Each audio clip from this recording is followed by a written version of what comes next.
दर्शक बंधु कथारे अछि मानव सेवा ही माधव सेवा। एही मर्म को अक्षर अक्षर पालन करछंती भंजनगर मराठी साहिर युव व्यवसायी तथा समाजसेवी ए विष्णु प्रसाद। सकाळ हेले सेवा चिंता केमिति किपरि गरीब असहाय पाखरे पहुंची तांकु यथा संभव सहयोग करथांती विष्णु प्रसाद। नाटिरे जेमिति काम मध्य सेपरि भोकिला पेटरे दाना अंग पई टिके कना जोगाइबा पई से सब बेले व्याग्र। केतेबेले अनाथ शिशुंक मुहरे हस फुटांती तो गरीब मेधावी छात्र छात्री को बही खाता दे स्वप्न पूरण करथांती। आहुरी मध्य अलोड़ा वृद्ध वृद्धांकु वस्त्र प्रदान करी निजर मानविकतार परिचय देथांती। वर्तमान शीत दिन आसीथिबारु से भंजनगर आखपाख अंचलर बस्ती बासिंदांकु शीत वस्त्र प्रदान करछंती।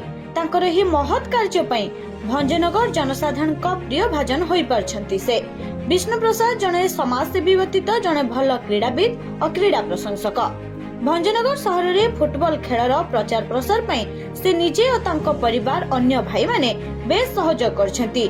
निकट अतीत रे विष्णु प्रसाद को भंजनगर सहरर अग्रणी कवि सम्राट मीडिया क्लब तरफ श्रेष्ठ समाजसेवी भावे सम्मानित करा जायछि।